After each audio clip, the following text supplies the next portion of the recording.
last two questions. First question is, what is your advice for somebody who's thinking of doing this? My advice for somebody who's thinking about running for office Or running a campaign? or running a campaign. I'm pretty idealistic, and I think I'd say to people, having worked in politics on campaigns for a long time, campaigns that we've talked about, campaigns that we haven't talked about, having worked at the State House, there are two kinds of people that work in campaigns. One is a kind who do it because it's a thrill. They love to play games and they love to win.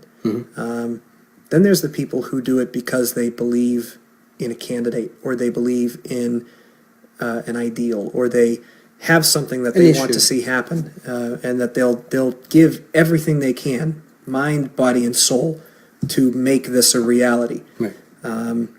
Don't be the former.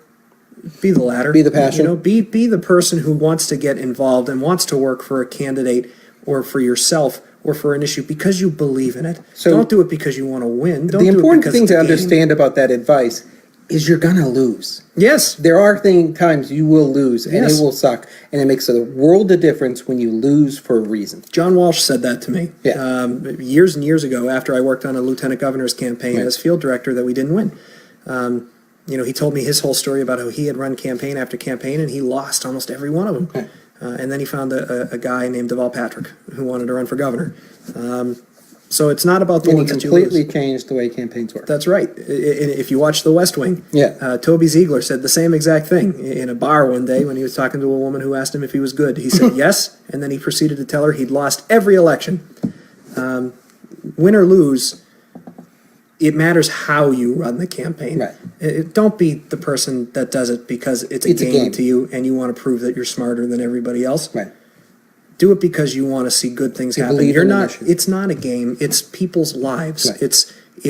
It's moving our country, our society forward. Everybody in politics plays a role in that in public life. It's not a game. Right. It's serious business.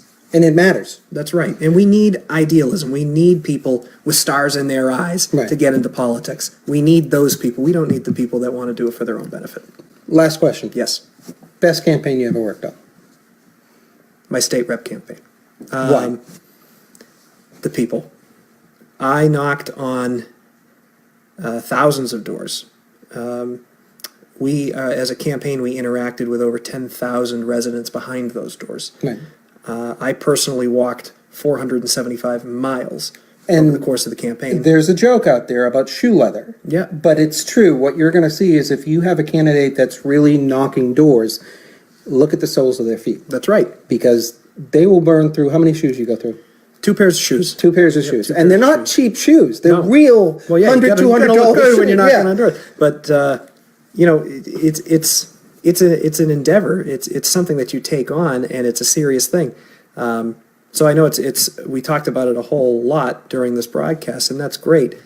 But that's obvious. My clear answer is I will never forget the people that I met. How hard they worked for the you. people that I got to know even better, and my family, my friends, my loved ones who stepped up for me. You know, there are just moments that I will hold dear for the rest of my life. That's a great thing.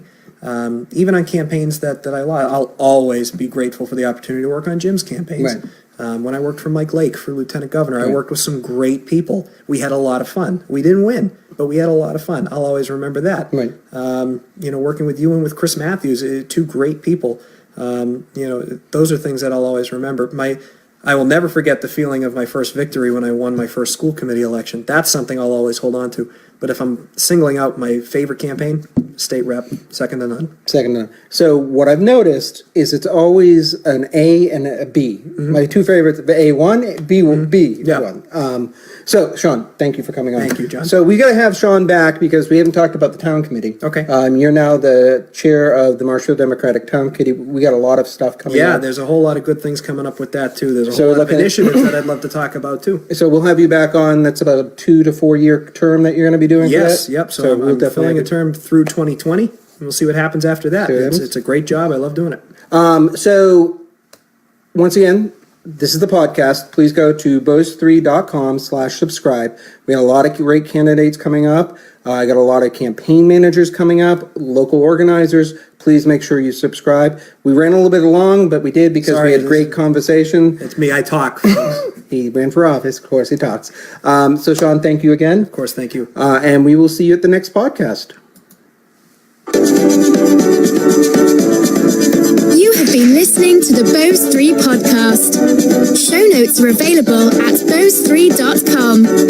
Thank you for listening, and we will see you on the campaign trail.